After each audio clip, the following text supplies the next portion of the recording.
গীতা শাস্ত্র কোনো ব্যক্তি বিশেষ, জাতি, বর্গ, পথ, দেশ, কাল অথবা কোনো কুরীতিগ্রস্ত সম্প্রদায়ের গ্রন্থ নয়, বরং এই ধর্মশাস্ত্র সর্বলৌকিক এবং সর্বকালিক। এই শাস্ত্র প্রত্যেক দেশ, প্রত্যেক জাতি, যে কোনো বয়সের প্রতিটি স্ত্রী পুরুষের জন্য, সবার জন্য। গীতা সম্পূর্ণ মানব জাতির ধর্মশাস্ত্র এবং অত্যন্ত গৌরবের বিষয় যে গীতা আপনারও ধর্মশাস্ত্র।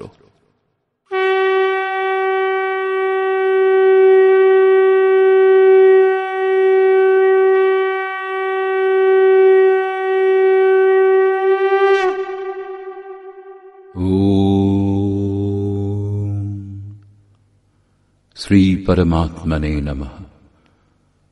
যথার্থ গীতা, শ্রীমদ্ ভগবৎ গীতা, অথ তৃতীয় অধ্যায়। দ্বিতীয় অধ্যায়ে ভগবান শ্রীকৃষ্ণ বলেছেন যে এই বুদ্ধি তোমার জন্য জ্ঞান মার্গের বিষয় বলা হয়েছে। সেই বুদ্ধি কি? এই যে যুদ্ধ করো। এই যুদ্ধে বিজয়ী হলে মহামহিম স্থিতি এবং পরাজয় হলে দেবত্ব লাভ হবে। জয়লাভ করলে সর্বস্ব এবং পরাভব হলে দেবত্ব, কিছু লাভ হবেই। অতএব এই দৃষ্টিতে লাভ লোকসান দুটিতেই কিছু না কিছু লাভ হবে, কিঞ্চিত মাত্র ক্ষতি নেই। পুনরায় বললেন, এখন তুমি নিষ্কাম কর্মযোগের বিষয়ে শোনো, যে বুদ্ধির সঙ্গে যুক্ত হয়ে তুমি কর্মবন্ধন থেকে সম্পূর্ণরূপে মুক্ত হয়ে যাবে। পুনরায় এই কর্মের বিশেষত্বের উপর আলোকপাত করলেন। কর্ম করবার সময় সাবধান হতে বললেন এবং ফলের আকাঙ্ক্ষা ত্যাগ করতে বললেন। কামনা শূন্য হয়ে কর্মে প্রবৃত্ত হতে বললেন। বললেন, কর্ম করবার সময় অশ্রদ্ধাও যেন না হয়, তাহলেই তুমি কর্মবন্ধন থেকে মুক্ত হবে। মুক্ত হবে ঠিকই, কিন্তু সে বিষয়ে তোমার অবস্থান সম্বন্ধে তোমার অবহিত থাকার কথা নয়। অতএব অর্জুনের নিষ্কাম কর্মযোগ অপেক্ষা জ্ঞান মার্গই সহজ বলে বোধ হল। তিনি জিজ্ঞাসা করলেন, হে জনার্দন, নিষ্কাম কর্মযোগ অপেক্ষা জ্ঞান মার্গই যদি আপনার বিচারে শ্রেষ্ঠ, তবে কেন আমাকে এই ভয়ঙ্কর কর্মে নিযুক্ত করছেন? এই জিজ্ঞাসা স্বাভাবিক ছিল। মনে করুন, আপনার সম্মুখে দুটি পথ আছে, দুটি একই স্থানে নিয়ে যায়। এখন আপনি যদি যেতে চান, তাহলে নিশ্চয়ই জিজ্ঞাসা করবেন, উভয়ের মধ্যে সুগম কোনটি? যদি না করেন, তাহলে আপনি পথিক নন। ঠিক এইভাবে অর্জুনও জিজ্ঞাসা করলেন। অর্জুন উবাচ,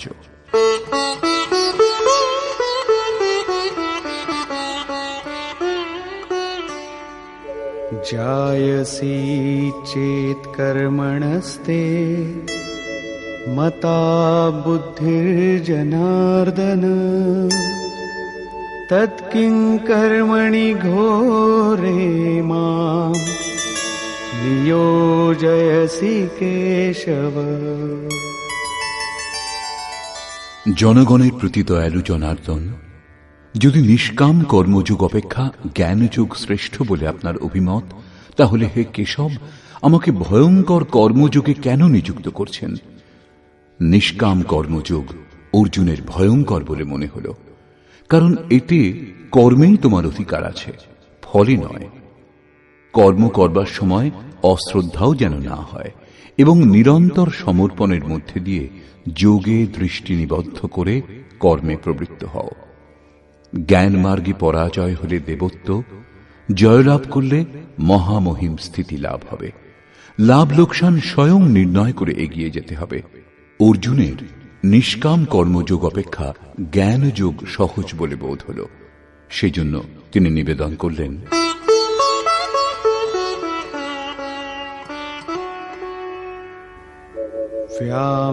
व्यामिश्रेणेव वाक्येन बुद्धिं मोहयसीव मे तदेकं वद निश्चित्य येन श्रेयोऽहमाप्नुयाम्।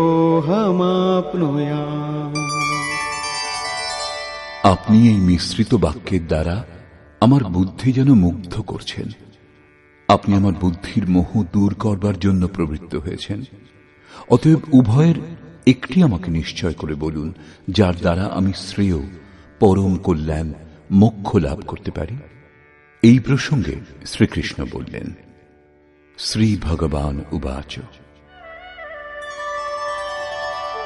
লোকেऽস্মিन् দ্বিবিধা নিষ্ঠা পুরা প্रोक्ता मया नघ জ্ঞানযোগেন সাংখ্যানাং কর্মযোগেন যোগিনাং।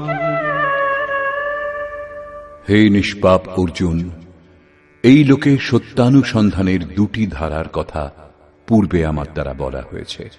পূর্বের অর্থ সত্যযুগ অথবা ত্রেতা যুগ নয়, পরন্তু যা দ্বিতীয় অধ্যায়ে বলে এসেছি।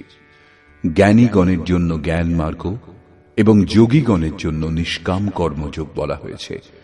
উভয় মার্গ অনুসারে কর্ম করতে হবে, কর্ম অনিবার্য।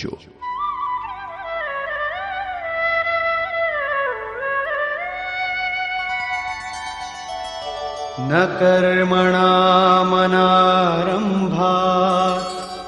নৈষ্কর্ম্যং পুরুষোষ্ণুতে ন চ সন্ন্যসনাদেব সিদ্ধিম সমধিগচ্ছতি।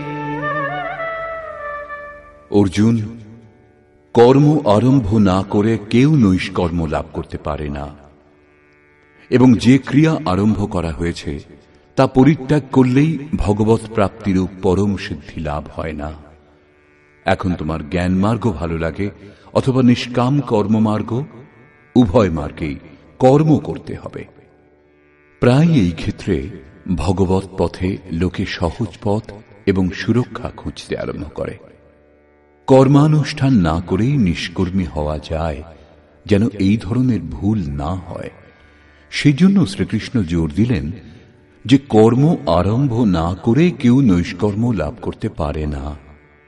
শুভাশুভ কর্মের শেষ যেখানে, পরম নৈষ্কর্মের সেই স্থিতি কর্ম করেই লাভ করা যায়। সেইরূপ বহু লোকে বলে যে আমরা জ্ঞানমার্গী, জ্ঞানমার্গে কর্ম নেই। এইরূপ বললেই কর্মত্যাগী জ্ঞানী হয় না। যে ক্রিয়া আরম্ভ হয়েছে তা ত্যাগ করলেই কেউ ভগবৎ সাক্ষাৎকার রূপ পরম সিদ্ধি লাভ করে না। কারণ নহি কশ্চিৎ ক্ষণমপি জাতু তিষ্ঠত্য কর্মকৃৎ কার্যতে হ্যবশঃ কর্ম সর্বঃ প্রকৃতিজৈর্গুণৈঃ। কর্ম না করে কোনো পুরুষ ক্ষণমাত্র থাকতে পারে না, কারণ সকলেই প্রকৃতিজাত গুণত্রয় দ্বারা মোহমুগ্ধ হয়ে কর্ম করে। প্রকৃতি ও প্রকৃতিজাত গুণ যতক্ষণ পর্যন্ত সক্রিয়, ততক্ষণ পর্যন্ত কোনো পুরুষ কর্ম না করে থাকতে পারে না। চতুর্থ অধ্যায়ের 33 ও 37তম শ্লোকে শ্রীকৃষ্ণ বলেছেন, সকল কর্ম জ্ঞানে শেষ হয়, জ্ঞানাগ্নি সমস্ত কর্ম ভস্মসাৎ করে। এখানে বলছেন কর্ম না করে কেউ থাকতে পারে না। তিনি কি বলতে চাইছেন? তার বলবার অর্থ হল যে যজ্ঞ করতে করতে ত্রিগুণাতীত হলে মনের বিলয় এবং সাক্ষাৎকারের সঙ্গে যজ্ঞের পরিণাম লাভ হলে কর্ম শেষ হয়ে যায়। সেই নির্ধারিত ক্রিয়া পূর্ণ হওয়ার আগে কর্ম সম্পূর্ণ হয় না। প্রকৃতির হাত থেকে রেহাই পাওয়া যায় না।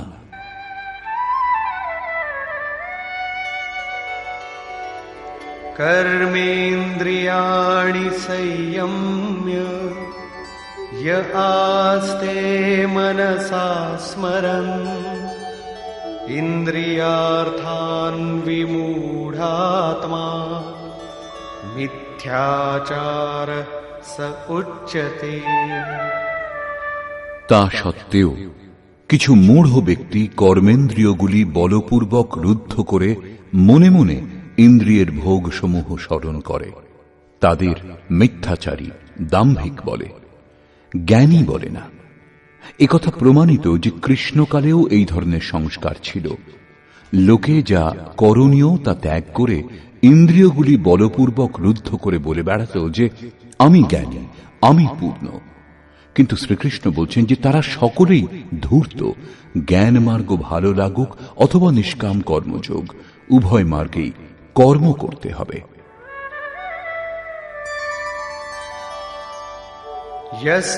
यस्त्विन्द्रियाणि मनसा नियम्यारभतेऽर्जुन कर्मेन्द्रियैः कर्मयोगम् असक्तः स विशिष्यते।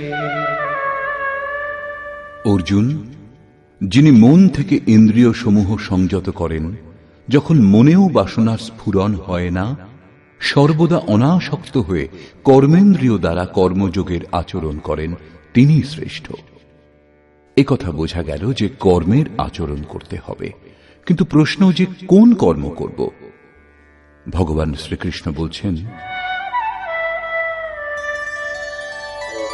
নিয়তং কুরু কর্ম ত্বং কর্মজায়ো হ্যকর্মণঃ শরীরয়াত্রাপি চ তে ন প্রসিদ্ধেদ কর্মণঃ। অর্জুন, তুমি নির্ধারিত কর্ম করো, অর্থাৎ কর্মের সংখ্যা অনেক, কিন্তু তার মধ্যে নির্দিষ্ট যে কর্মটি সেই নিয়ত কর্ম করো।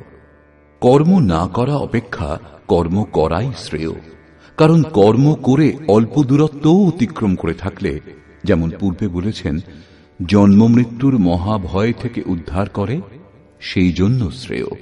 কর্ম না করলে তোমার দেহযাত্রাও নির্বাহ হবে না। দেহযাত্রার অর্থ লোকে বলে শরীর নির্বাহ। কিরূপ শরীর নির্বাহ? আপনি কি দেহ? এই পুরুষ জন্ম জন্মান্তর, যুগ যুগান্তর ধরে দেহযাত্রাই তো করে আসছে। বস্ত্র জীর্ণ হলে অন্য বস্ত্র ধারণ করে। সেইরূপ কীট পতঙ্গ থেকে শুরু করে মানুষ পর্যন্ত, ব্রহ্মা থেকে শুরু করে যাবন্মাত্র জগৎ পরিবর্তনশীল। উত্তম অধম বিভিন্ন যোনিতে এই জীব নিরন্তর দেহযাত্রাই করে চলেছে। কর্মই এই দেহযাত্রা সম্পূর্ণ করে। মনে করুন, একটা মাত্র জন্ম নিতে হয়েছে, কিন্তু তবু যাত্রা তো সম্পূর্ণ হয়নি। এখনো সে পথিক। যাত্রা সম্পূর্ণ তখনই হবে যখন গন্তব্য এসে যাবে।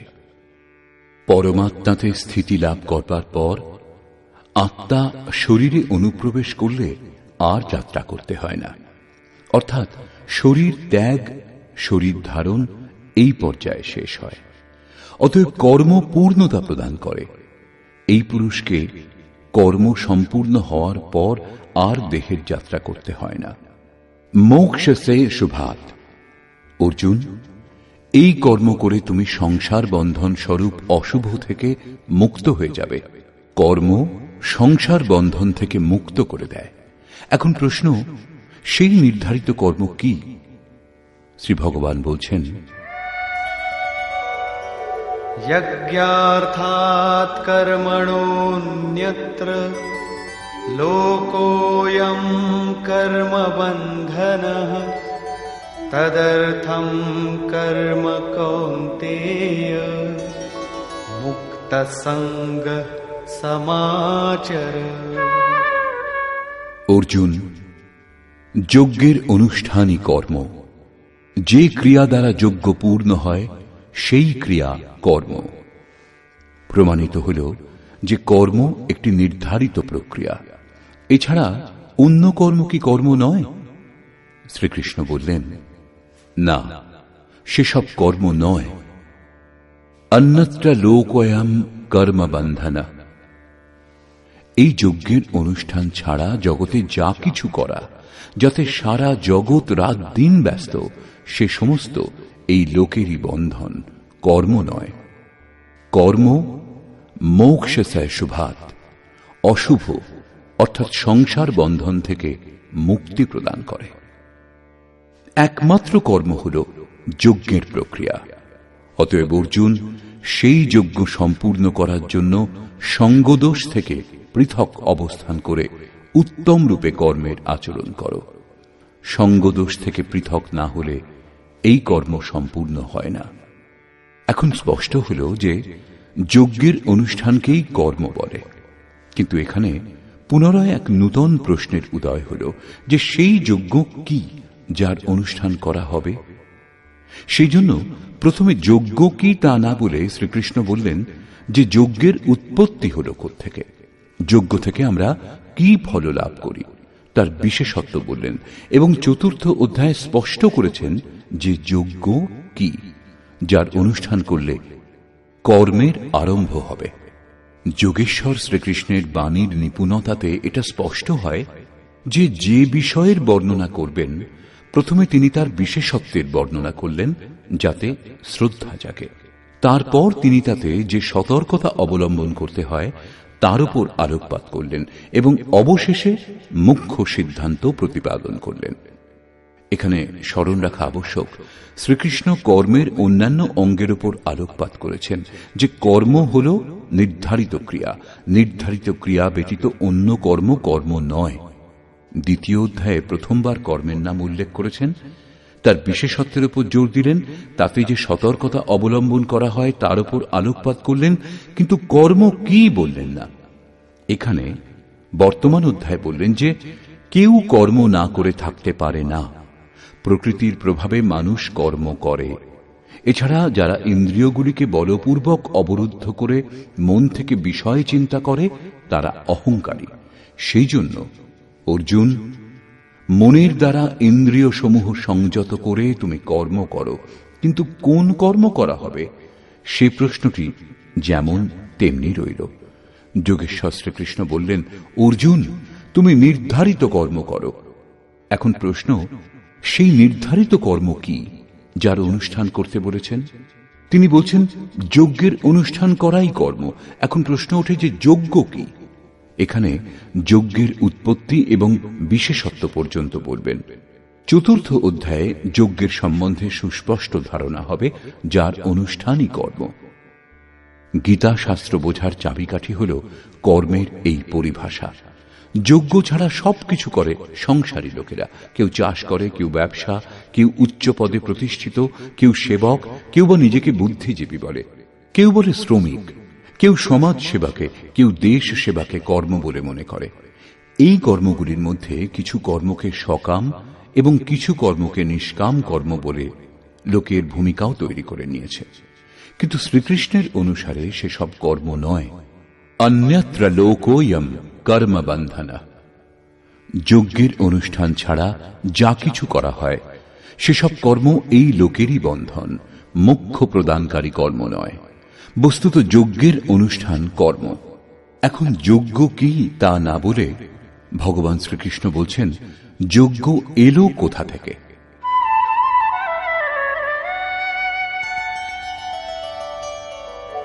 सहयज्ञाः प्रजा सृष्ट्वा पुरोवाच प्रजापतिः अनेन प्रसविष्यध्वम् एषवोस्त्विष्टकामधुक्।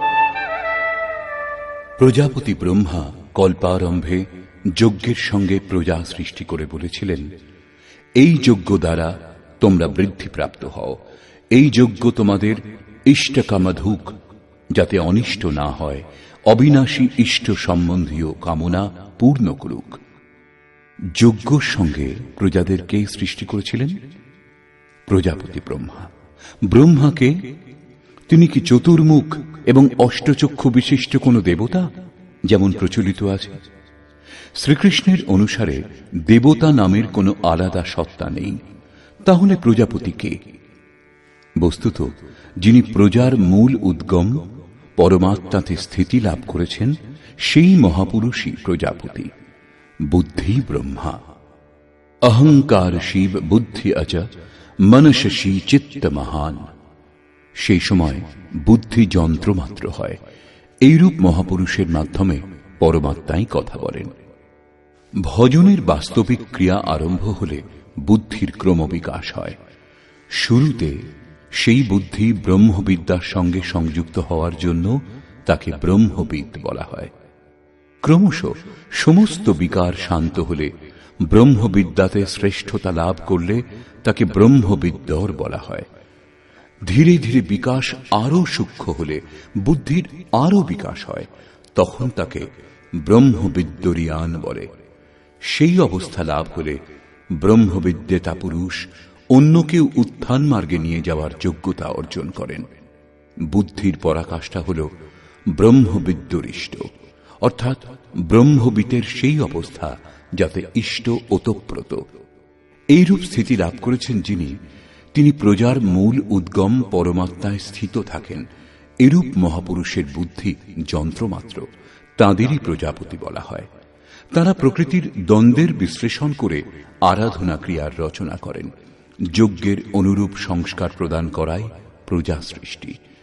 এর পূর্বে সমাজ অচৈতন্য এবং অব্যবস্থিত অবস্থাতে থাকে।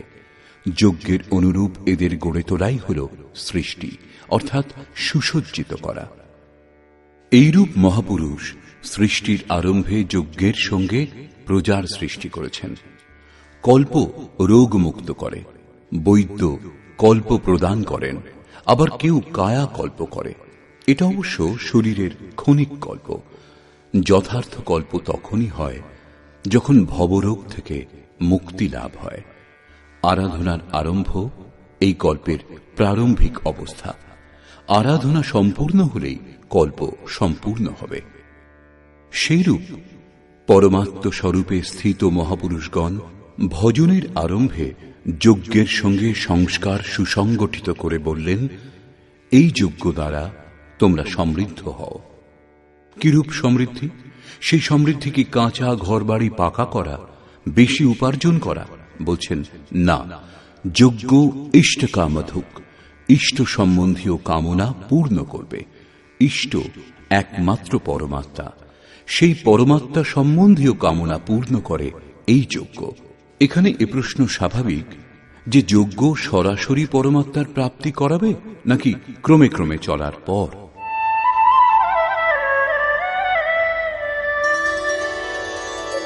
দেবান ভাবয়তানেন তে দেবা ভাবয়ন্তু বহ পরস্পরম ভাবয়ন্তঃ শ্রেয়ঃ পরমবাপ্স্যথ। এই যজ্ঞ দ্বারা দেবতাগণের উন্নতি করো, অর্থাৎ দৈবী সম্পদের বৃদ্ধি করো। সেই দেবতাগণও তোমাদের উন্নত করবেন। এইরূপ পরস্পরের উন্নতি দ্বারা পরম শ্রেয়, যার পর কিছু লাভ করা বাকি থাকবে না, এইরূপ পরম কল্যাণ লাভ করবে। যেমন যেমন আমরা যজ্ঞের অনুষ্ঠান করব, পরে যজ্ঞের অর্থ আরাধনার বিধি হবে, তেমন তেমন হৃদয়ে দৈবী সম্পদ অর্জন হতে থাকবে। পরম দেব এক পরমাত্মা।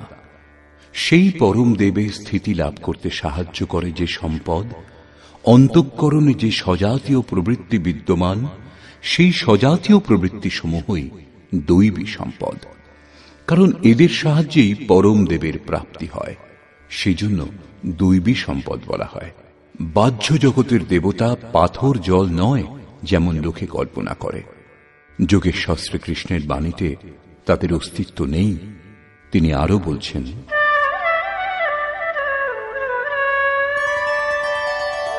ইষ্টান ভোগান নিবো দেবা দাস্যন্তে যজ্ঞভাবিতাঃ তৈর্দত্তান প্রদায়েভ্যো यो भुङ्क्ते स्तेन एव सः। যজ্ঞ দ্বারা সংবর্ধিত দেবতাগণ অর্থাৎ দৈবী সম্পদ আপনাকে ইষ্টান ভোগান হি দাস্যন্তে। ইষ্ট অর্থাৎ আরাধ্য সম্বন্ধীয় ভোগ প্রদান করবেন, অন্য কিছু নয়। তাই দত্তান, তিনি একমাত্র দাতা। ইষ্ট লাভের অন্য কোনো বিকল্প নেই। এই দৈবী গুণসমূহকে সংবর্ধন না করে যিনি এই স্থিতি ভোগ করেন তিনি নিশ্চয়ই চোর। যখন লাভ হয়নি তখন তিনি কি উপভোগ করবেন? কিন্তু বলেন অবশ্যই আমি পূর্ণ তত্ত্বদর্শী। এইরূপ মিথ্যাবাদী এই পথ থেকে মুখ লুকিয়ে বেড়ায়। তারা চোর, প্রাপ্তকর্তা নয়। কিন্তু যারা লাভ করেছেন তারা কি পেয়েছেন?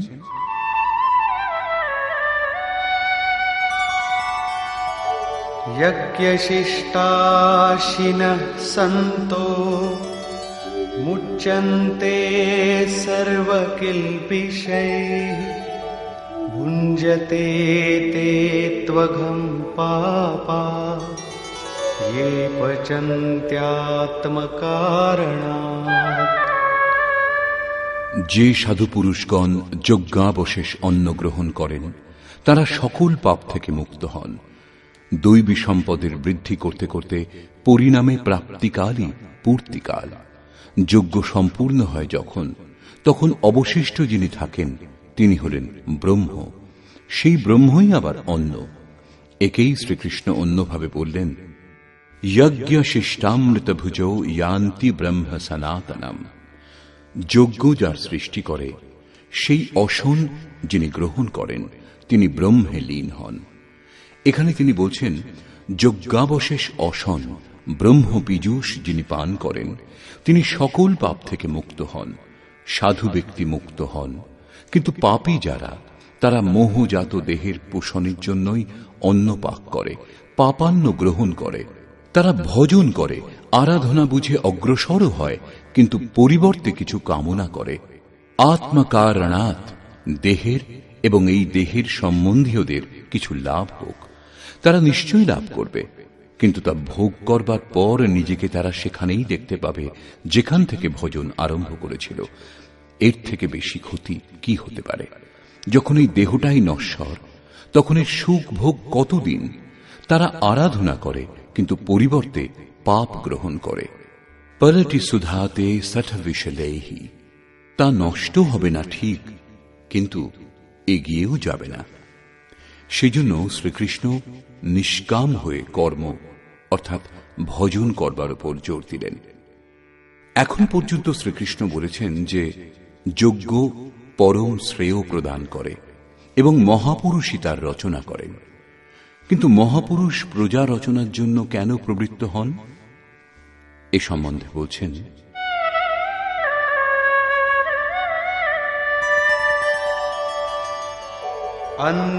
अन्नाद्भवन्ति भूतानि पर्जन्यादन्नसम्भवः यज्ञाद्भवति पर्जन्यो यज्ञः कर्म समुद्भवः।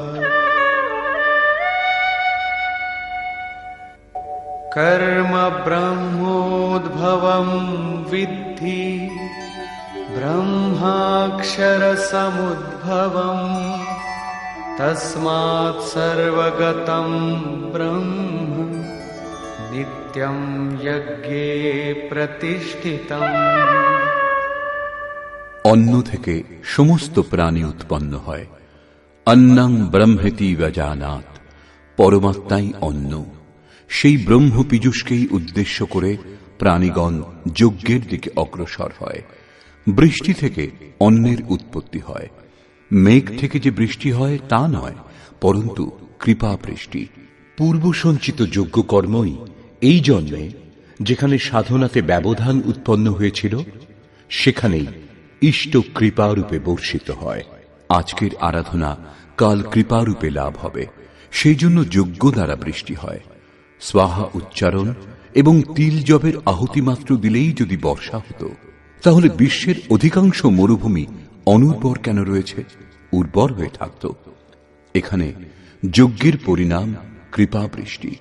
এই যজ্ঞের অনুষ্ঠান কর্ম দ্বারা হয়। কর্ম করে গেলেই একদিন যজ্ঞ সম্পূর্ণ হয়। সেই কর্ম বেদ থেকে উৎপন্ন জানবে। বেদ হল ব্রহ্মস্থিত মহাপুরুষের বাণী। যে তত্ত্ব অবিদিত তার প্রত্যক্ষ অনুভূতির নাম বেদ, কিছু শ্লোক সংগ্রহ নয়। বেদ অবিনাশী পরমাত্মা থেকে উৎপন্ন হয়েছে জানবে। একথা মহাত্মাগণ বলেছেন, কিন্তু তাঁরা এবং পরমাত্মা ভিন্ন নন। তাঁদের মাধ্যমে অবিনাশী পরমাত্মাই কথা বলেন। সেই জন্যই বেদকে অপৌরুষেয় বলা হয়। মহাপুরুষগণ বেদ পেলেন কোথা থেকে? অবিনাশী পরমাত্মা থেকে বেদের জন্ম হয়েছে। সেই মহাপুরুষগণ, এবং তিনি অভিন্ন, তাঁরা যন্ত্রমাত্র। সেই জন্য তাঁদের মাধ্যমে পরমাত্মাই কথা বলেন। কারণ যজ্ঞের অনুষ্ঠান করে যখন মন নিরুদ্ধ হয়, তখনই পরমাত্মাকে জানা যায়। সেই জন্য সর্বব্যাপী পরম অক্ষর পরমাত্মা সর্বদা যজ্ঞেই প্রতিষ্ঠিত। যজ্ঞের অনুষ্ঠানই তাকে লাভ করবার একমাত্র উপায়। এরই উপর ভগবান জোর দিলেন। एवं प्रवर्तितं चक्रं नानुवर्तयति हयः अघायुरिन्द्रियारामो मोघं पार्थ सजीवति। হে পার্থ, যে ব্যক্তি ইহলোকে মনুষ্য দেহ লাভ করে এই সাধন চক্রের অনুসারে অনুষ্ঠান করে না, অর্থাৎ দৈবী সম্পদের উৎকর্ষ, দেবতাগণের বৃদ্ধি এবং পরস্পর বৃদ্ধি দ্বারা অক্ষয়ধাম লাভ, এই ক্রম অনুসারে যে কর্মে প্রবৃত্ত হয় না, ইন্দ্রিয়গুলির সুখ আকাঙ্ক্ষী সেই পাপী ব্যক্তি বৃথা জীবন ধারণ করে। বন্ধুগণ, যোগেশ্বর শ্রীকৃষ্ণ দ্বিতীয় অধ্যায়ে শুধু কর্মের নাম নিয়েছেন এবং বর্তমান অধ্যায়ে বলছেন নিয়ত কর্মের আচরণ করো। যজ্ঞের প্রক্রিয়াই কর্ম। এছাড়া যা কিছু করা হয় তা এই লোকেরই বন্ধন। এই কারণে সঙ্গদোষ থেকে পৃথক অবস্থান করে যজ্ঞের পূর্তির জন্য কর্মের আচরণ করো। তিনি যজ্ঞের বিশেষত্বের উপর আলোকপাত করলেন এবং বললেন, যজ্ঞের উৎপত্তি হয়েছে ব্রহ্মা থেকে। প্রজা অন্যকে উদ্দেশ্য করে যজ্ঞে প্রবৃত্ত হয়।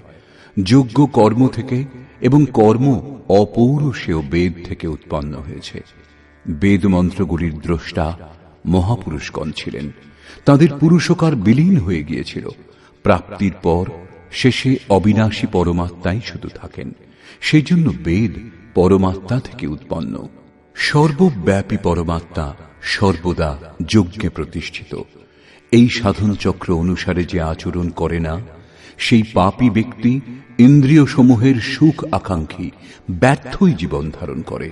অর্থাৎ যজ্ঞ এমন বিধি যাতে ইন্দ্রিয়গুলির বিশ্রাম নেই, পরন্তু অক্ষয় সুখ বিদ্যমান। ইন্দ্রিয়গুলিকে সংযম করে এর আচরণ করবার বিধান। ইন্দ্রিয় সমূহের সুখ আকাঙ্ক্ষী যারা, তারা পাপী। এখনো শ্রীকৃষ্ণ বলছেন না যজ্ঞ কি, কিন্তু এই যজ্ঞ কি সারা জীবন করে যেতে হবে? কখনো কি সম্পূর্ণ হবে? এই প্রসঙ্গে যোগেশ্বর বলছেন,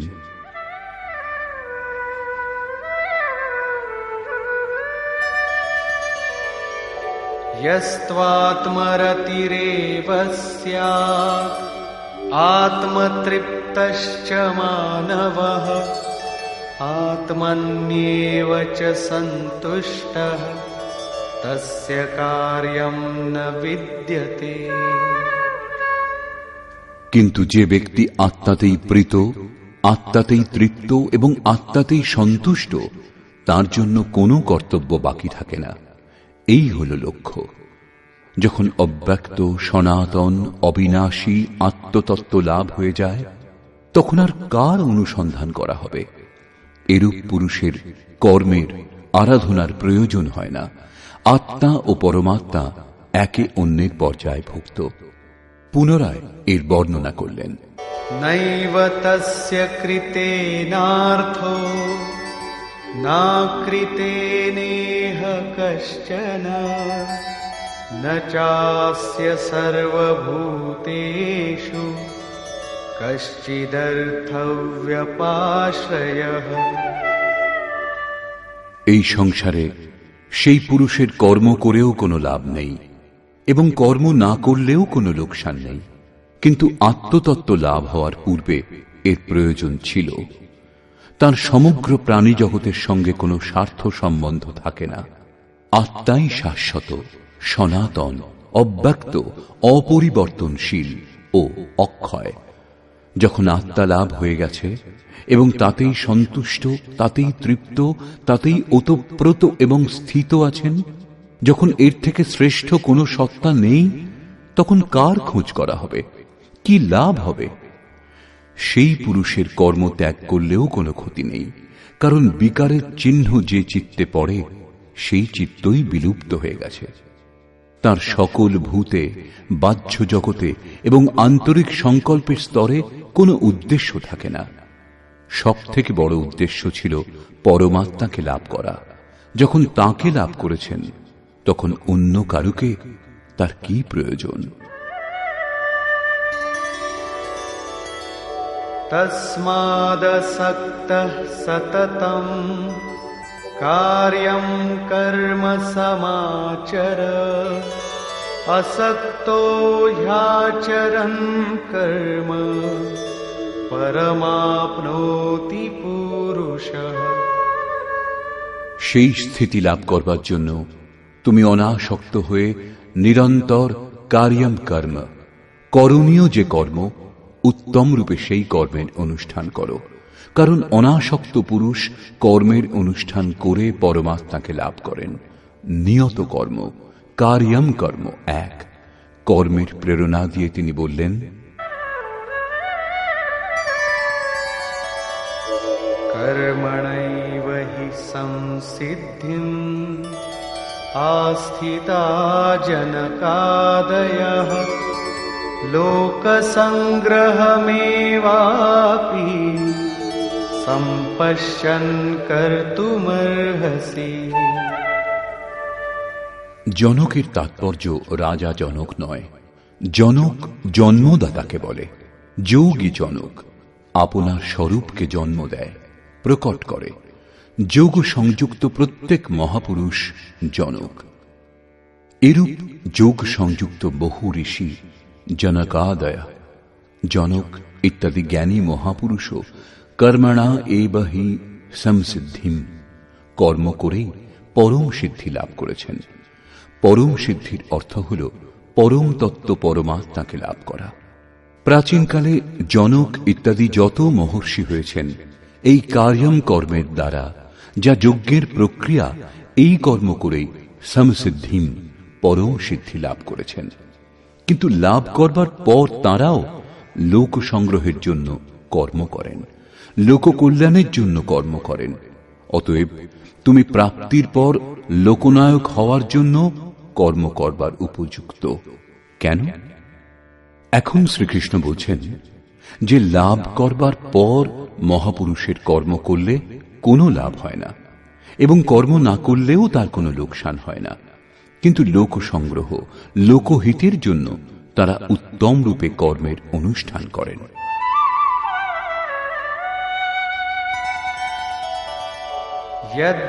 যদ্যদাচরতি শ্রেষ্ঠঃ তত্তদেবেতরো জনঃ স যৎপ্রমাণং কুরুতে লোকস্তদনুবর্ততে। শ্রেষ্ঠ ব্যক্তি যা যা আচরণ করেন, সাধারণ লোকে তাই অনুকরণ করে। সেই মহাপুরুষ যা কিছু প্রমাণ করে দেন, অন্য লোকে তাই অনুসরণ করে। পূর্বে শ্রীকৃষ্ণ স্বরূপে স্থিত আত্মতৃপ্ত মহাপুরুষের অবস্থিতির ওপর আলোকপাত করেছেন। তাঁদের কর্ম করলে কোনো লাভ হয় না এবং ত্যাগ করলে কোনো লোকসানও হয় না। তা সত্ত্বেও জনকাদি উত্তম রূপে কর্মের অনুষ্ঠান করতেন। এখানে শ্রীকৃষ্ণ সেই মহাপুরুষগণের সঙ্গে নিজের তুলনা করেছেন যে তিনিও মহাপুরুষ।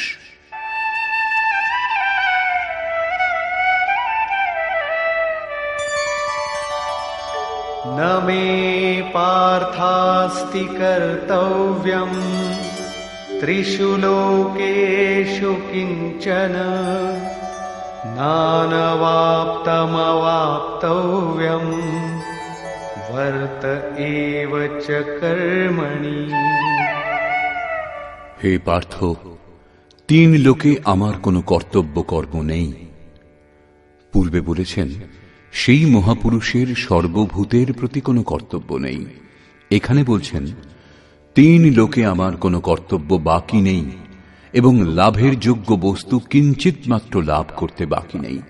তা সত্ত্বেও আমি উত্তম প্রকার কর্মের আচরণ করি। কেন? यदि ह्यहं न वर्तेयं जातु कर्मण्यतन्द्रितः मम वर्त्मानुवर्तन्ते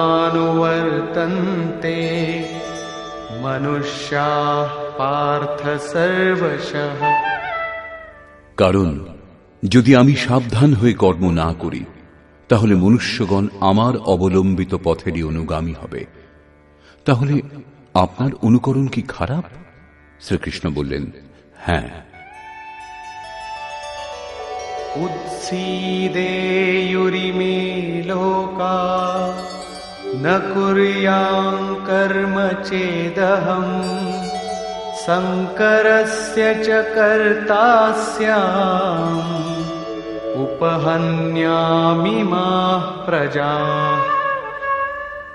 যদি আমি সাবধান হয়ে কর্ম না করি, তাহলে এই সকল লোক ভ্রষ্ট হবে এবং আমি সংকরাস্য বর্ণ সংকরের সৃষ্টিকর্তা হব এবং এই সকল প্রজার বিনাশের কারণ হব। স্বরূপে স্থিত মহাপুরুষ সতর্ক হয়ে যদি আরাধনাক্রমে প্রবৃত্ত না থাকেন, তাহলে সমাজ তার অনুকরণ করে ভ্রষ্ট হয়ে যাবে। তিনি না করলেও তার কোনো লোকসান নেই, কারণ তিনি আরাধনা সম্পূর্ণ করে নিবৃত্ত হয়েছেন। কিন্তু সমাজ তো এখনো আরাধনা আরম্ভই করেনি। অনুগামীদের পথ প্রদর্শনের জন্যই মহাপুরুষ কর্ম করেন, আমিও করি। অর্থাৎ শ্রীকৃষ্ণ মহাপুরুষ ছিলেন, বৈকুণ্ঠ থেকে আবির্ভূত কোনো অবতার নন। তিনি বললেন, মহাপুরুষ লোককল্যাণের জন্য কর্ম করেন, আমিও করি। আমি যদি না করি, তাহলে মানুষ আদর্শভ্রষ্ট হবে, সকলেই কর্ম ত্যাগ করবে। মন বড় চঞ্চল, সবকিছু পেতে চায়, কেবল ভজন করতে চায় না। স্বরূপস্থ মহাপুরুষ যদি কর্ম না করেন, তবে তাকে দেখে অনুগামীগণও কর্ম ত্যাগ করবে। অজুহাত দেখাবে যে ইনি তো ভজন করেন না, পান খান, সুগন্ধদ্রব্য ব্যবহার করেন, সামান্য জনের মতো কথা বলেন, তবুও একে মহাপুরুষ বলে সমাদর করা হয়। এরূপ চিন্তা করে তারাও আরাধনা ত্যাগ করে আদর্শভ্রষ্ট হয়। শ্রীকৃষ্ণ বললেন, যদি আমি কর্ম না করি, তাহলে সকলেই ভ্রষ্ট হবে এবং আমি বর্ণ সংকর দোষের মূল কারণ হব। স্ত্রীগণ কলুষিত হলে বর্ণ সংকরের প্রভাব দেখা যায়। অর্জুনও এই ভয়ে ব্যাকুল ছিলেন যে স্ত্রীগণ কলুষিত হলে বর্ণ সংকর উৎপন্ন হবে। কিন্তু শ্রীকৃষ্ণ বললেন, যদি আমি সাবধান হয়ে আরাধনায় রত না থাকি, তাহলে বর্ণ সংকর দোষের মূল কারণ আমি হব। বস্তুত আত্মার শুদ্ধ বর্ণ পরমাত্মা। নিজের শাশ্বত স্বরূপের পথ থেকে ভ্রষ্ট হওয়াই বর্ণ সংকরতা। স্বরূপস্থ মহাপুরুষ আরাধনা ক্রিয়াতে প্রবৃত্ত না থাকলে অনুগামীগণ তাকে অনুকরণ করতে গিয়ে ক্রিয়ারহিত হয়ে যাবে, আত্মপথ থেকে ভ্রষ্ট হবে, বর্ণ সংকর হয়ে যাবে। তারা প্রকৃতির মোহে মুগ্ধ হবে। স্ত্রীগণের সতীত্ব এবং জাতির শুদ্ধতা এগুলি সামাজিক ব্যবস্থা, অধিকারের প্রশ্ন। সমাজের পক্ষে এর উপযোগিতাও আছে, কিন্তু মাতা পিতার ভুলের কোনো প্রভাব সন্তানের সাধনার উপর পড়ে না। আপন করণী পার উতরণী। হনুমান, ব্যাস, বশিষ্ঠ, নারদ, সুখদেব, কবির, যিশু এরা উত্তম মহাপুরুষ হয়েছিলেন, কিন্তু সামাজিক কুলীনতার সঙ্গে এদের কোনো সম্পর্ক ছিল না। আত্মা নিজের পূর্বজন্মের গুণধর্ম সঙ্গে নিয়ে আসে। শ্রীকৃষ্ণ বলছেন, মনঃ ষষ্ঠানি ইন্দ্রিয়াণি প্রকৃতিস্থানি কর্ষতি। মন ও ইন্দ্রিয় সমূহ দ্বারা যে কাজ এই জন্মে করা হয়, সেই সংস্কার নিয়ে জীবাত্মা পুরনো দেহ ত্যাগ করে নূতন দেহে প্রবেশ করে। এতে জন্মদাতাদের কোনো ভূমিকা নেই, তাদের বিকাশক্রমে কোনো ব্যবধানের সৃষ্টি হয় না। অতএব স্ত্রীগণ কলুষিত হলে বর্ণ সংকর হয় না। স্ত্রীগণের কলুষিত হওয়া এবং বর্ণ সংকরের মধ্যে কোনো সম্পর্ক নেই। শুদ্ধ স্বরূপের দিকে অগ্রসর না হয়ে প্রকৃতিতে মুগ্ধ হওয়াকেই বর্ণ সংকর বলে। মহাপুরুষ যদি সাবধান হয়ে ক্রিয়াতে নিয়ত কর্মে প্রবৃত্ত না থাকেন এবং অন্য লোকদের দিয়ে ক্রিয়া না করান, তাহলে তিনি সেই সকল প্রজার হননকারী, বিনাশক হন। সাধনাক্রমে চলে সেই মূল অবিনাশীকে লাভ করাই জীবন, এবং প্রকৃতিতে মুগ্ধ হওয়া, পথভ্রষ্ট হওয়াই মৃত্যু। কিন্তু মহাপুরুষ যদি এই সকল প্রজাদের ক্রিয়াপথে চালিত না করেন, সেই সকল প্রজাদের সংযত করে সৎপথে না চালান, তাহলে তিনি সকল প্রজার হননকর্তা, হিংসক হবেন।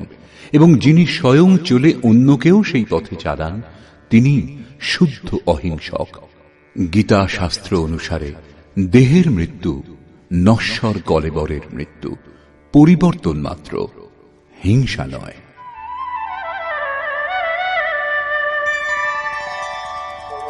सक्ताः कर्मण्य विद्वांसो यथा कुर्वन्ति भारत कुर्याद् विद्वांस्तथा सक्तः चिकीर्षुर्लोकसंग्रहम्।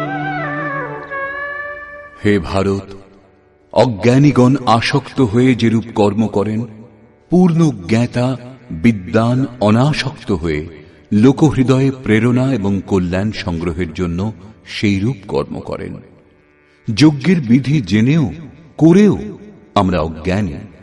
জ্ঞানের অর্থ হল প্রত্যক্ষভাবে জানা। যতক্ষণ আমরা লেশমাত্রও আরাধ্য থেকে পৃথক, ততক্ষণ অজ্ঞান বিদ্যমান। যতক্ষণ অজ্ঞান বিদ্যমান, ততক্ষণ কর্মে আসক্তি থাকে।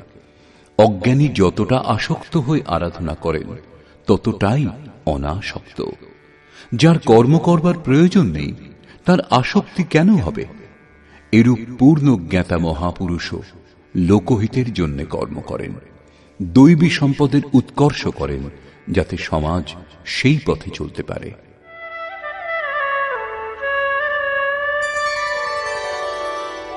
न बुद्धिभेदं जनयेद् अज्ञानां कर्मसंगिनां जोषयेत् सर्वकर्माणि विद्वान् युक्तः समाचरन्। জ্ঞানী পুরুষের লক্ষ্য রাখা উচিত, যাতে কর্মে আসক্ত অজ্ঞানীগণের বুদ্ধিভ্রম না হয়। অর্থাৎ স্বরূপস্থ মহাপুরুষগণ সতর্ক হয়ে আচরণ করবেন, যাতে অনুগামীদের মনে কর্মের প্রতি অশ্রদ্ধা উৎপন্ন না হয়। পরমাত্ম তত্ত্বের সঙ্গে সংযুক্ত মহাপুরুষের উচিত স্বয়ং উত্তম রূপে নির্ধারিত কর্ম করে তাদেরও সেই কর্ম করবার জন্য প্রেরণা দান। এই কারণেই চিত্রকূট অনুসূয়া আশ্রমে পূজ্য মহারাজজি বৃদ্ধাবস্থাতেও রাত 2টোয় উঠতেন এবং রাত 3টে আশ্রমবাসী সাধকদের ডেকে তুলে বলতেন, মাটির পুতুলরা ওঠো সবাই। আশ্রমবাসীগণ উঠে যে যার চিন্তন ক্রিয়ায় মগ্ন হয়ে যেতেন।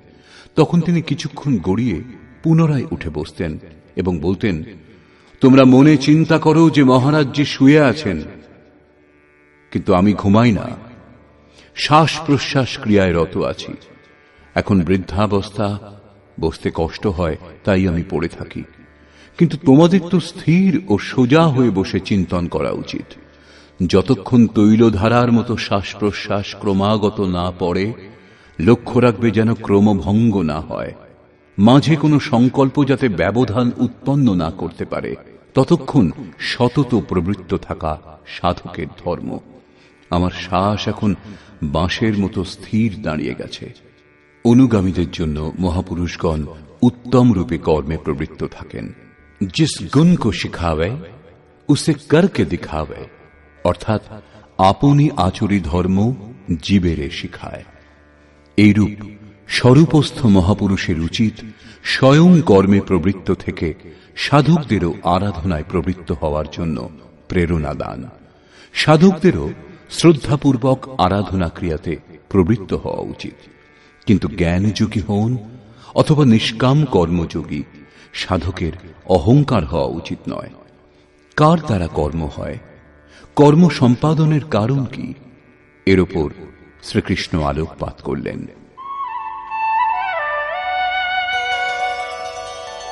প্রকৃতে ক্রিয়মাণানি गुणैः कर्माणि सर्वशः अहंकार विमूढात्मा कर्ताहमिति मन्यते। আরম্ভ থেকে পূর্ণ হওয়া পর্যন্ত কর্ম প্রকৃতির গুণত্রয় দ্বারা সম্পাদিত হয়। তা সত্ত্বেও অহংকারে যিনি বিশেষ রূপে মূঢ়, তিনি আমি কর্তা এই রূপ মনে করেন। একথা কিরূপে স্বীকার করা হবে যে আরাধনা প্রকৃতির গুণে হয়? এটা কি দেখেছেন?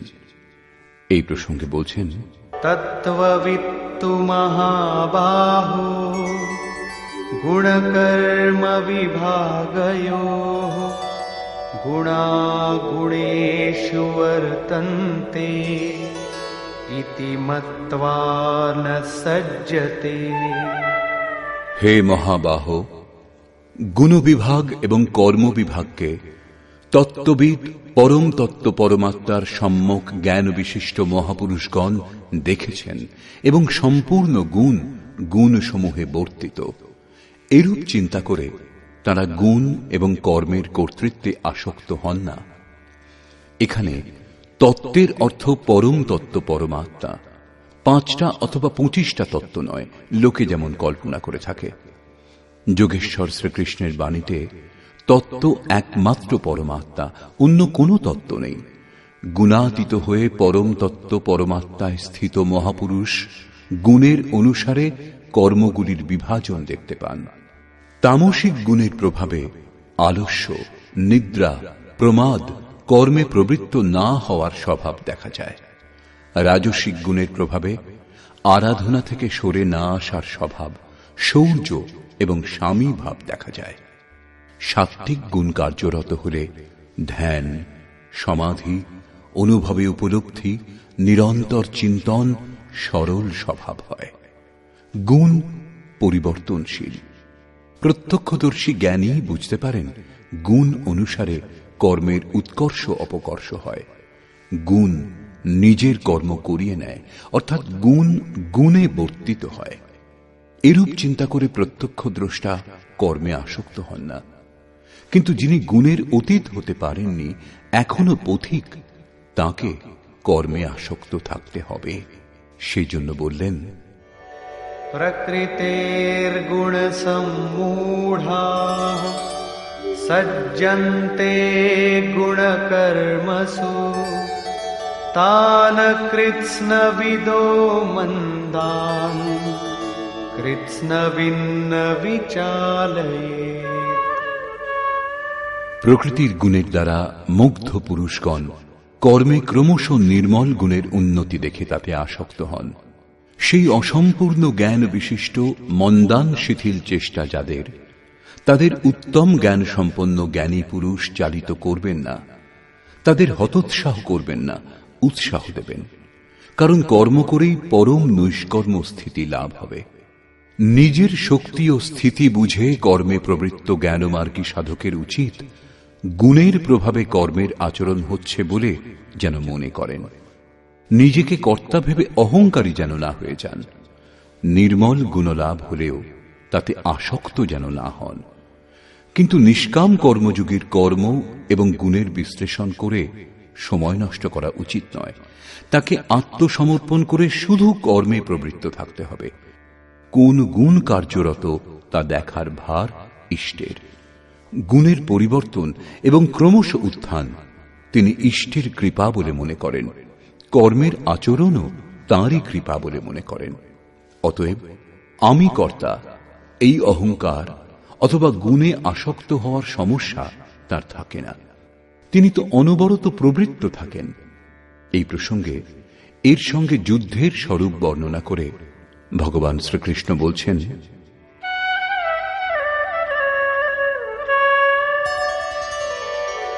ময়ি সর্বাণি কর্মাণি সন্ন্যস্যাধ্যাত্মচেতসা নিরাশীর্নির্মমো ভূত্বা যুধ্যস্ব বিগতজ্বরঃ।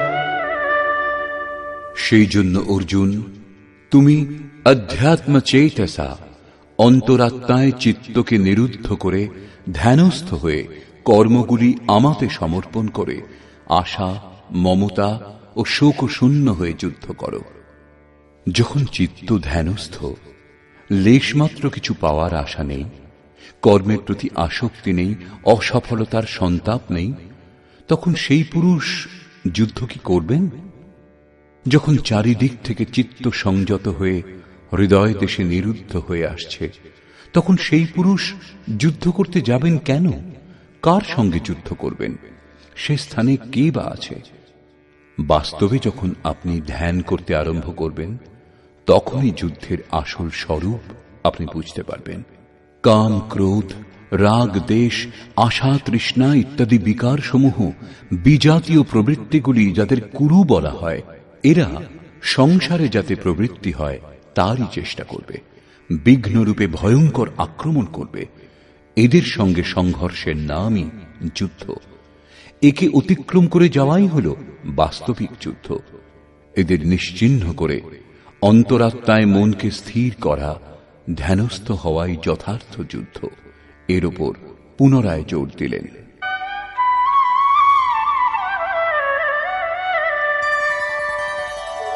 ये मे मतमिदं नित्यं अनुतिष्ठन्ति मानवाः श्रद्धावन्तो न सूयन्तो मुच्यन्ते तेऽपि कर्मभिः। অর্জুন, যারা দোষ ও দৃষ্টি শূন্য হয়ে শ্রদ্ধাবান আত্মসমর্পণের সঙ্গে আমার এই মতের সর্বদা অনুষ্ঠান করেন যে যুদ্ধ করো, তারা সকল কর্ম থেকে মুক্ত হন।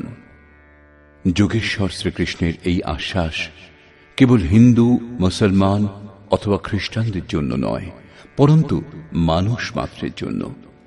তার বাণী হল যুদ্ধ করো। এই আদেশ থেকে মনে হয় যেন এই উপদেশ কেবল যুদ্ধাকাঙ্ক্ষী ব্যক্তিদের জন্যই ছিল। অর্জুনের সম্মুখে সৌভাগ্যবশত কুরুক্ষেত্রের যুদ্ধের পরিস্থিতি ছিল, কিন্তু আপনার সম্মুখে কোনো যুদ্ধস্থিতি নেই।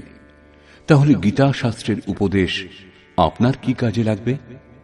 কারণ কর্ম থেকে মুক্ত হওয়ার একমাত্র উপায় যুদ্ধ। এটা তাদের জন্য বিবৃত করা হয়েছে, বাস্তবে কিন্তু তা নয়। বস্তুত এটা অন্তর্দেশের যুদ্ধ, ক্ষেত্র এবং ক্ষেত্রজ্ঞের, বিদ্যা এবং অবিদ্যার, ধর্মক্ষেত্র এবং কুরুক্ষেত্রের সংঘর্ষ। আপনি যেমন যেমন ধ্যানে চিত্তকে নিরুদ্ধ করবার চেষ্টা করবেন, তেমন তেমন বিজাতীয় প্রবৃত্তিগুলি বিঘ্নরূপে ভয়ঙ্করভাবে আক্রমণ করবে। তাদের শান্ত করে চিত্তকে নিরুদ্ধ করার চেষ্টাই যুদ্ধ। যিনি দোষ দৃষ্টি মুক্ত হয়ে শ্রদ্ধাপূর্বক এই যুদ্ধে প্রবৃত্ত হন, তিনি কর্মবন্ধন থেকে, বারবার আসা যাওয়া থেকে সম্পূর্ণরূপে মুক্ত হয়ে যান। যারা এই যুদ্ধে প্রবৃত্ত হয় না, তাদের কোন গতি হয়?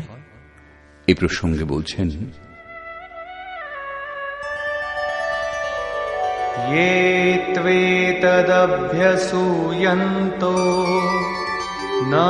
नानुतिष्ठन्ति मे मतम् सर्वज्ञानविमूढांस्तान् विद्धि नष्टान चेतसः। যে দোষ দৃষ্টিযুক্ত অচেতস অর্থাৎ মোহনিশায় অচেতন ব্যক্তিগণ আমার এই মতের অনুসারে অনুষ্ঠান করে না, অর্থাৎ ধ্যানস্থ হয়ে আশা, মমতা, সন্তাপ রহিত হয়ে আত্মসমর্পণ করে যুদ্ধে প্রবৃত্ত হয় না, সর্বজ্ঞান বিমূঢ়ান, জ্ঞান পথে সর্বদা মোহমুক্ত সেই ব্যক্তিগণকে তুমি কল্যাণভ্রষ্টই জানবে। যদি এটাই সত্য, তাহলে লোকে এর অনুষ্ঠান করে না কেন? এই প্রসঙ্গেও বললেন, सदृशं चेष्टते स्वस्याः प्रकृतेर्ज्ञानवानपि प्रकृतिं यान्ति भूतानि निग्रहः किं करिष्यति। সকল প্রাণী নিজের প্রকৃতিকে অনুসরণ করে, স্বীয় স্বভাবের বশীভূত হয়ে কর্মে অংশগ্রহণ করে। প্রত্যক্ষদর্শী জ্ঞানীও নিজের প্রকৃতির অনুরূপ কার্য করেন।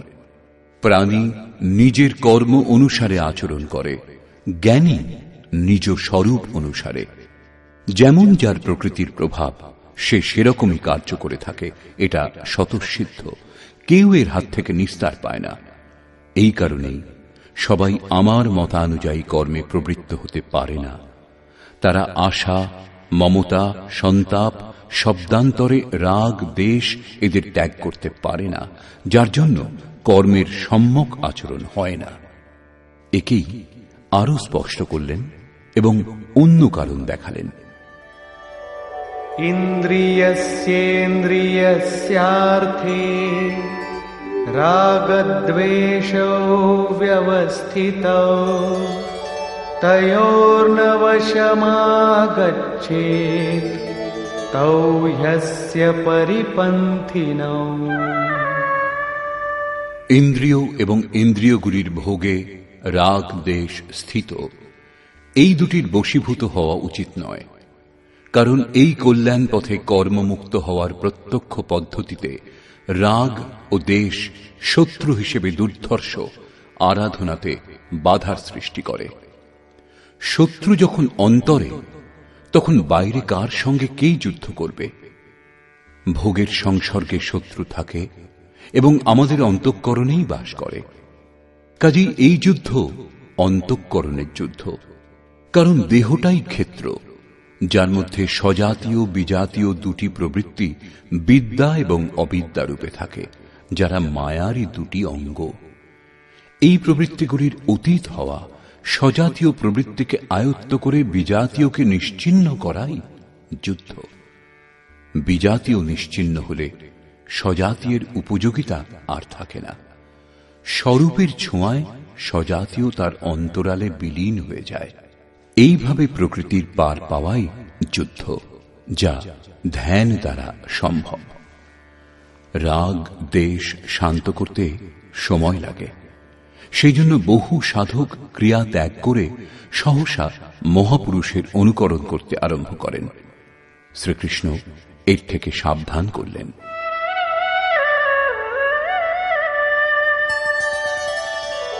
শ্রেয়ান স্বধর্মো বিগুণঃ পরধর্মাৎ স্বনুষ্ঠিতাৎ স্বধর্মে নিধনম শ্রেয়ঃ পরধর্মো ভয়াবহ। একজন সাধক 10 বছর ধরে সাধনায় প্রবৃত্ত এবং অন্য একজন আজ সাধনায় প্রবৃত্ত হয়েছে। উভয়ের ক্ষমতা এক হবে না। প্রারম্ভিক সাধক যদি তার অনুকরণ করে, তাহলে সে তার নিজের যোগ্যতাটুকুও হারিয়ে ফেলবে। এই প্রসঙ্গেই শ্রীকৃষ্ণ বলছেন, উত্তম রূপে আচরিত পরধর্ম অপেক্ষা গুণরহিত নিজ ধর্ম অধিক উত্তম। কর্মে প্রবৃত্ত হওয়ার স্বভাবজাত ক্ষমতাই স্বধর্ম। নিজের ক্ষমতা অনুসারে সাধক কর্মে প্রবৃত্ত হলে একদিন মুক্তি লাভ করে। অতএব স্বধর্ম আচরণে মৃত্যুও পরম কল্যাণকর। যেখানেই সাধনে ছেদ পড়ে, আবার দেহ লাভ করার পর সেখান থেকেই পুনরায় যাত্রা আরম্ভ হয়। আত্মার মৃত্যু হয় না। দেহের, বস্ত্রের পরিবর্তন হলেও বিচার বুদ্ধি বদলায় না। নিজের থেকে শ্রেষ্ঠ ব্যক্তির অনুকরণ করতে আরম্ভ করলে সাধক ভয় পাবেন। ভয় প্রকৃতিতে হয়, পরমাত্মায় নয়। প্রকৃতির আবরণ আরো ঘনীভূত হবে। ভগবৎ পথে অনুকরণের বাহুল্য দেখা যায়। একবার পূজ্য মহারাজজির প্রতি আকাশবাণী হয়েছিল যে তিনি যেন অনুসূয়াতে গিয়ে বসবাস করেন। তখন তিনি জম্মু থেকে চিত্রকূট এসেছিলেন এবং অনুসূয়ার ঘোর জঙ্গলে বাস করতে আরম্ভ করেছিলেন। অনেক মহাত্মা ওই পথ দিয়ে যাতায়াত করতেন। তাদের মধ্যে একজন লক্ষ্য করেছিলেন যে পরমহংসজি দিগম্বর অবস্থাতে থাকেন এবং তার সম্মানও অনেক। তখন সেই মহাত্মাও কৌপিন ত্যাগ করলেন। দণ্ডকমণ্ডলু অন্য এক সাধুকে দিয়ে ত্যাগী দিগম্বর সেজে বসলেন। কিছুকাল পরে এসে দেখলেন পরমহংসজি লোকের সঙ্গে কথাবার্তা বলেন, প্রয়োজন মতো সময় সময় তাড়না দেওয়ার ছলে অপশব্দও ব্যবহার করেন। মহারাজজির প্রতি আদেশ হয়েছিল তিনি যেন ভক্তদের কল্যাণার্থে কিছু তিরস্কার করেন, এই পথের পথিকদের ওপর প্রখর দৃষ্টি রাখেন।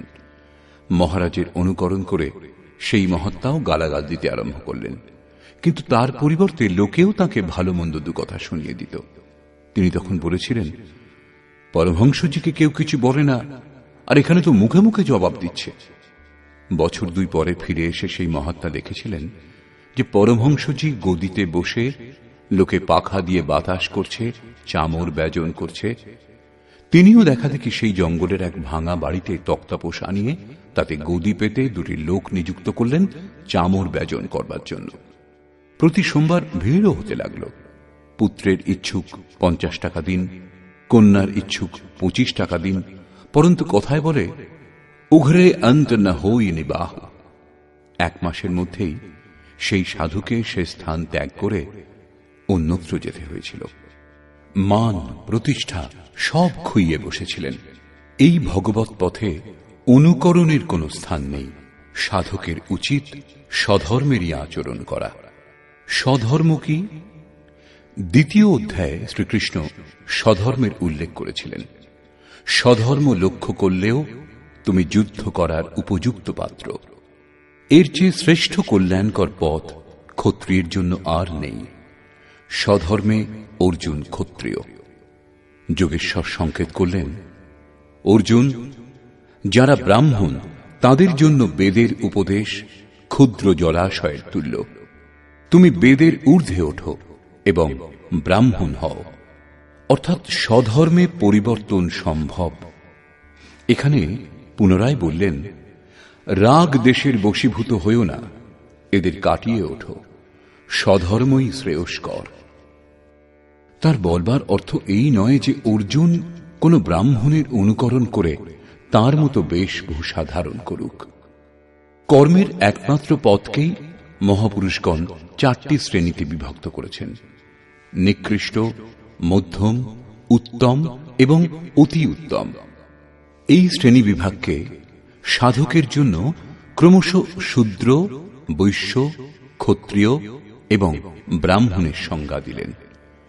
শূদ্র স্থিতি সেবা ধর্ম থেকেই কর্মের আরম্ভ হয় এবং সাধনাক্রমে ওই সাধকই ব্রাহ্মণের স্থিতি লাভ করতে পারেন। এর পরের অবস্থাতে সাধক যখন পরমাত্মায় স্থিতি লাভ করেন তখন না ব্রাহ্মণ না ক্ষত্রিয় না বৈশ্য না শূদ্র চিদানন্দ রূপ শিবোহম শিবোহম। তিনি বর্ণগুলির ঊর্ধ্বে উঠে যান। এ কথাই শ্রীকৃষ্ণও বললেন যে চাতুর্বর্ণং ময়া সৃষ্টং, এই 4 বর্ণের সৃষ্টিকর্তা আমি। তাহলে কি জন্মের আধারে মানুষের জাতি বিভাগ করা হয়েছে? না, গুণ কর্ম বিভাগশ, গুণের আধারে কর্ম বিভাগ করেছি। কর্ম কি? তা কি সাংসারিক কর্ম? শ্রীকৃষ্ণ বললেন, না, তা হল নিয়ত কর্ম। এই নিয়ত কর্ম কি? তিনি বললেন, যজ্ঞের প্রক্রিয়াই নিয়ত কর্ম, যার দ্বারা শ্বাসকে প্রশ্বাসে আহুতি, প্রশ্বাসকে শ্বাসে আহুতি, ইন্দ্রিয় সংযম ইত্যাদি, যার শুদ্ধ অর্থ হল আরাধনা, যোগ সাধনা। আরাধ্য দেব পর্যন্ত পৌঁছিয়ে দেয় যে বিধি বিশেষ, তাই হল আরাধনা। এই আরাধনা কর্মকেই 4টি শ্রেণীতে বিভাগ করা হয়েছে। যার যেমন ক্ষমতা, সেই ক্ষমতা অনুযায়ী নিজ শ্রেণী থেকেই তার আরম্ভ করা উচিত। একেই বলে সকলের নিজ নিজ ধর্ম। যদি কেউ শ্রেষ্ঠ পুরুষের অযৌক্তিক অনুকরণ করে তাহলে তা বিড়ম্বনার কারণ হয়ে দাঁড়ায়। তার নাশ হবে না, কারণ এতে বীজের নাশ নেই, কিন্তু সে প্রকৃতির চাপে ভয়াক্রান্ত, দিনহীন নিশ্চয়ই হয়ে যাবে। যদি প্রথম শ্রেণীর কোনো ছাত্র স্নাতক শ্রেণীতে বসতে আরম্ভ করে তাহলে কি তার পাঠ্য বিষয় বোধগম্য হবে? সে প্রারম্ভিক বর্ণমালা থেকেও বঞ্চিত হয়ে যাবে। অর্জুন প্রশ্ন করলেন যে মানুষ স্বধর্মের আচরণ করতে পারে না কেন? अर्जुन उवाच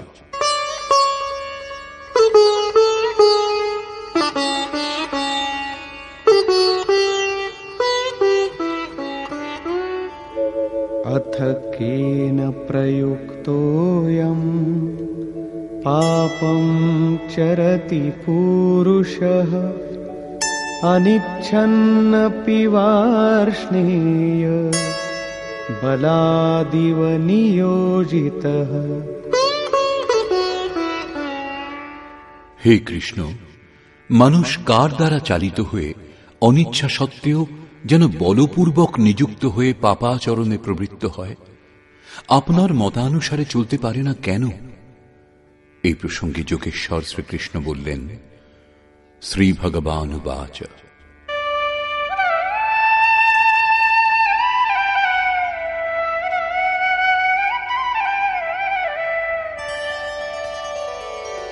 काम एष क्रोध एष रजो गुणसमुद्भवः महाशनो महापाप्मा विद्येनमिह वैरिणम्।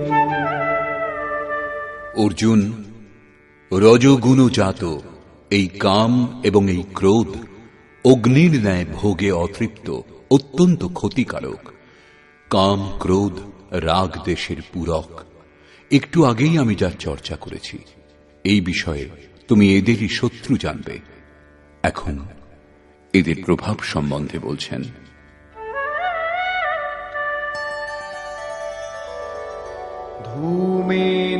धूमेनाव्रियते वह्निः यथादर्शो मलेन च यथोल्बेनावृतो गर्भः तथा तेनेदमावृतम्। যেরূপ ধূম দ্বারা অগ্নি, ময়লা দ্বারা দর্পণ এবং জরায়ুর দ্বারা গর্ভ আবৃত থাকে, সেরূপ কাম ক্রোধাদি বিকার সমূহ দ্বারা এই জ্ঞান আবৃত থাকে। ভিজে কাঠ জ্বালালে কেবল ধোঁয়াই হয়, আগুন থাকা সত্ত্বেও শিখার রূপ নিতে পারে না। ময়লা দিয়ে ঢাকা দর্পণে যেরূপ প্রতিবিম্ব স্পষ্ট হয় না, জরায়ুর দ্বারা যেরূপ গর্ভ আবৃত থাকে, সেরূপ এই বিকারগুলি থাকতে পরমাত্মার প্রত্যক্ষ জ্ঞান হয় না। आवृतं ज्ञानमेतेन ज्ञानिनो नित्यवैरिणा कामरूपेण कौन्तेय दुष्पूरेणानलेन च।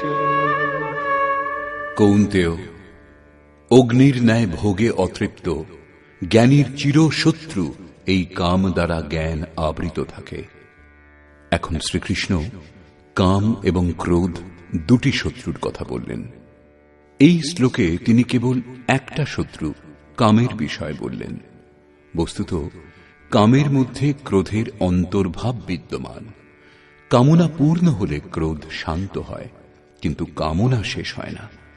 কামনা পূরণে বাধা উৎপন্ন হলেই পুনরায় ক্রোধ জেগে ওঠে। কামের অন্তরালে ক্রোধ নিহিত থাকে। এই শত্রুর উৎস কোথায়, কোথায় একে খুঁজবে? শত্রুর নিবাস জানা থাকলে এর সমূল বিনাশে সুবিধা হবে। এই প্রসঙ্গে শ্রীকৃষ্ণ বললেন,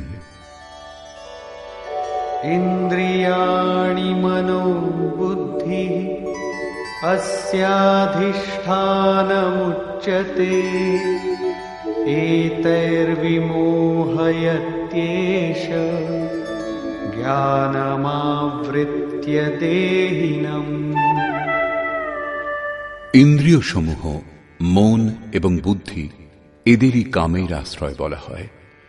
কাম, মন, বুদ্ধি এবং ইন্দ্রিয় সমূহের দ্বারাই জ্ঞানকে আবৃত করে জীবকে মোহমুগ্ধ করে। তস্মাৎ ত্বমিন্দ্রিয়াণ্যাদৌ নিয়ম্য ভরতর্ষভ পাপ্মানং প্রজহিয়েনং জ্ঞান বিজ্ঞাননাশনম। সেই জন্য অর্জুন, তুমি আগে ইন্দ্রিয়গুলিকে নিয়ম্য সংযত করো, কারণ এর অন্তরালে শত্রু বিদ্যমান। তা তোমার দেহের ভিতরে বাইরে খুঁজলে কোথাও পাবে না। এটা হৃদয় রাজ্যের অন্তর্জগতের যুদ্ধ। ইন্দ্রিয় সমূহকে বশ করে জ্ঞান এবং বিজ্ঞানের বিনাশক এই ক্ষতিকারক কামের নাশ করো। কাম সহজে আয়ত্তে আসে না, অতএব বিকারের নিবাস স্থানকেই অবরুদ্ধ করো, ইন্দ্রিয় সমূহকেই সংযত করো। কিন্তু ইন্দ্রিয় সমূহ এবং মনকে সংযত করা খুব কঠিন। আমি কি তা করতে পারব? এই প্রসঙ্গে শ্রীকৃষ্ণ তাঁর সামর্থ্য বলে উৎসাহ দিচ্ছেন।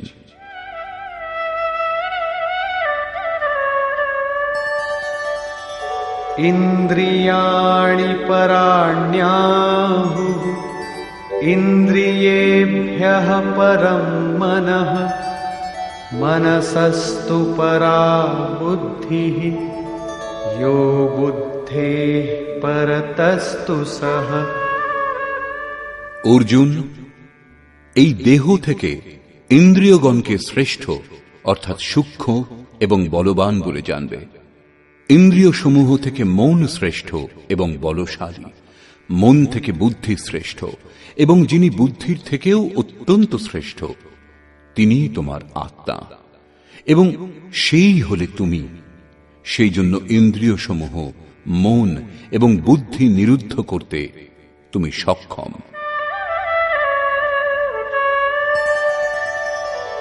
एवं बुद्धेः परं बुद्ध्वा संस्तभ्यात्मानमात्मना जहि शत्रुं महाबाहो कामरूपं दुरासदम्। এইরূপ বুদ্ধি থেকে শ্রেষ্ঠ অর্থাৎ সূক্ষ্ম এবং বলবান স্বীয় আত্মাকে জেনে আত্মবল বুঝে বুদ্ধি দ্বারা নিজ মনকে বশ করে অর্জুন এই কামরূপ দুর্জয় শত্রুর নাশ করো। নিজের শক্তি বুঝে এই দুর্জয় শত্রুর নাশ করো। কাম দুর্জয় শত্রু। ইন্দ্রিয়গুলির সাহায্যে কাম আত্মাকে মোহমুগ্ধ করে। তাই নিজের শক্তি বুঝে আত্মাকে বলবান জেনে কামরূপ শত্রুর বিনাশ করো। এখানে বলা আবশ্যক, এই শত্রু আন্তরিক এবং যুদ্ধ অন্তর্জগতেরই। নিষ্কর্ষ, প্রায় গীতা শাস্ত্রের যারা ভক্ত এবং ব্যাখ্যাকার তারা বর্তমান অধ্যায়ের নাম কর্মযোগ দিয়েছেন, কিন্তু এটা সঙ্গত বলে মনে হয় না। দ্বিতীয় অধ্যায়ে যোগেশ্বর কর্মের নাম নিয়েছেন। তিনি কর্মের মহত্ব প্রতিপন্ন করে তার মনে কর্মজিজ্ঞাসা জাগ্রত করলেন, এবং বর্তমান অধ্যায়ে তিনি কর্মকে পরিভাষিত করলেন যে যজ্ঞের প্রক্রিয়া কর্ম। এখানে একথা প্রমাণিত হচ্ছে যে যজ্ঞ কোনো নির্ধারিত দিক অর্থাৎ বিধি বিশেষ। এছাড়া জগতে যা কিছু করা হয় তা এই লোকেরই বন্ধন। শ্রীকৃষ্ণ যে কর্ম সম্বন্ধে বলবেন সে কর্ম মোক্ষ সে শুভাত অর্থাৎ সংসার বন্ধন থেকে মুক্তিদায়ক কর্ম। শ্রীকৃষ্ণ যজ্ঞের উৎপত্তির বিষয়ে বললেন। যজ্ঞ থেকে আমরা কি ফল লাভ করি তার বিশেষত্বের চিত্রণ করলেন। যজ্ঞ অনুষ্ঠানের উপর জোর দিলেন। তিনি বললেন, এই যজ্ঞের প্রক্রিয়াই কর্ম। যে অনুষ্ঠান করে না সে পাপী, আরাম প্রিয়, ব্যর্থই জীবন ধারণ করে। পূর্ব মহর্ষিগণও কর্ম করে পরম নৈষ্কর্ম সিদ্ধি লাভ করেছিলেন। তারা আত্মতৃপ্ত, তাদের আর কর্মের প্রয়োজন নেই। তবু অনুগামীদের পথ প্রদর্শনের জন্য তারা উত্তম রূপে কর্মে প্রবৃত্ত থাকেন। সেই মহাপুরুষগণের সঙ্গে শ্রীকৃষ্ণ নিজের তুলনা করলেন। বললেন, আমারও আর কর্ম করবার প্রয়োজন নেই, কিন্তু অনুগামীদের মঙ্গলের জন্য আমিও সর্বদা কর্মে প্রবৃত্ত। শ্রীকৃষ্ণ স্পষ্ট পরিচয় দিলেন যে তিনিও যোগী। তিনি কর্মে প্রবৃত্ত সাধকগণকে বিচলিত করতে নিষেধ করলেন, কারণ কর্ম করেই সেই সাধককে পরম স্থিতি লাভ করতে হবে, না করলে নাশ হয়ে যাবে। এই কর্ম অনুষ্ঠানের জন্য শ্রীকৃষ্ণ ধ্যানস্থ হয়ে যুদ্ধ করতে বললেন। দুচোখ বন্ধ, ইন্দ্রিয় সমূহ সংযত করে, মন নিশ্চল করে চিত্ত নিরুদ্ধ করার অভ্যাস। সে কিরকম যুদ্ধ? না সে সময় কাম, ক্রোধ, রাগ, দেশ ইত্যাদি সাধকের জন্য বাধক হয়ে দাঁড়ায়। এই বিজাতীয় প্রবৃত্তিসমূহের হাত থেকে উদ্ধার হওয়ার চেষ্টাই যুদ্ধ। আসুরী সম্পদ কুরুক্ষেত্র। বিজাতীয় প্রবৃত্তিগুলির এক একটাকে নাশ করে ধ্যানে মগ্ন হওয়ার চেষ্টাই যুদ্ধ। বস্তুত ধ্যানেই যুদ্ধ নিহিত। বর্তমান অধ্যায়ের সারাংশ এটাই।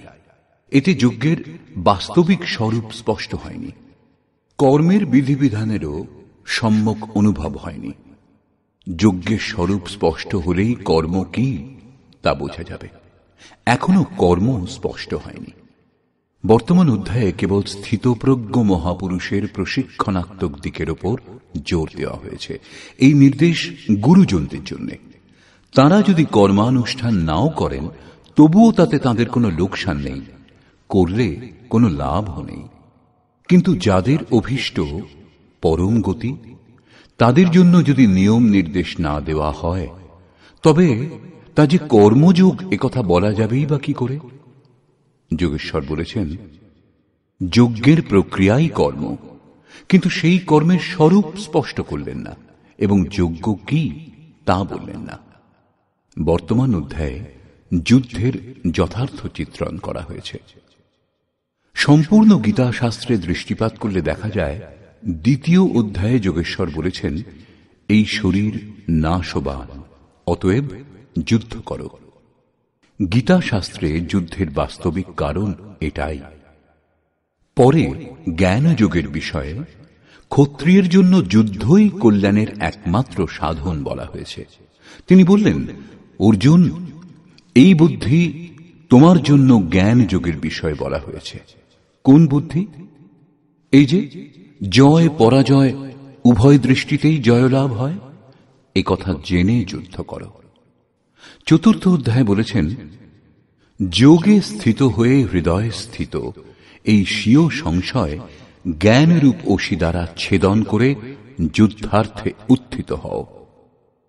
পঞ্চম অধ্যায় থেকে দশম অধ্যায় পর্যন্ত যুদ্ধের কোনো চর্চা করেননি। একাদশ অধ্যায়ে কেবল এই বলেছেন, এই শত্রুগণ আমার দ্বারা পূর্বেই নিহত হয়েছে, তুমি নিমিত্ত মাত্র হও, যশ লাভ করো। এই মৃতদিগকে তুমি বধ করো, যিনি প্রেরক তিনি করিয়ে নেবেন, মৃতদেরই বধ করো। পঞ্চদশ অধ্যায়ে সংসারকে দৃঢ়মূল অশ্বত্থ বৃক্ষের ন্যায় বলা হয়েছে, যাকে অসঙ্গতারূপী অস্ত্র দ্বারা ছেদন করে ওই পরম পদের অনুসন্ধান করবার জন্য নির্দেশ দেওয়া হয়েছে। পরবর্তী অধ্যায়গুলিতে যুদ্ধের উল্লেখ নেই। ষষ্ঠদশ অধ্যায়ে অসুরের চিত্রণ অবশ্যই করা হয়েছে, যারা নরকগামী। শুধু বর্তমান অধ্যায়ে যুদ্ধের বিশদ বর্ণনা আছে। শ্লোক 30 থেকে 43 পর্যন্ত যুদ্ধের স্বরূপ, যুদ্ধের অনিবার্যতা, যুদ্ধে প্রবৃত্ত না হলে বিনাশ, যুদ্ধে নিহত শত্রুদের নাম, তাদের বধ করবার জন্য নিজ শক্তির আহ্বান এবং নিশ্চয়ই তাদের বধ করবার জন্য জোর দিলেন। বর্তমান অধ্যায়ে শত্রু এবং শত্রুর আন্তরিক স্বরূপ স্পষ্ট রূপে বর্ণনা করা হয়েছে, যাদের বিনাশ করবার জন্য প্রেরণা প্রদান করা হয়েছে। এই প্রকার শ্রীমদ্ ভগবৎ গীতারূপী উপনিষদ এবং ব্রহ্মবিদ্যা তথা যোগশাস্ত্র বিষয়ক শ্রীকৃষ্ণ এবং অর্জুনের সংবাদে শত্রু বিনাশ প্রেরণা নামক তৃতীয় অধ্যায় পূর্ণ হল। এই প্রকার শ্রীমৎ পরমহংস পরমানন্দজির শিষ্য স্বামী অর্গড়ানন্দকৃত শ্রীমদ্ ভগবৎ গীতার ভাষ্য যথার্থ গীতাতে শত্রু বিনাশ প্রেরণা নামক তৃতীয় অধ্যায় সমাপ্ত হল। হরি ওম তৎসৎ।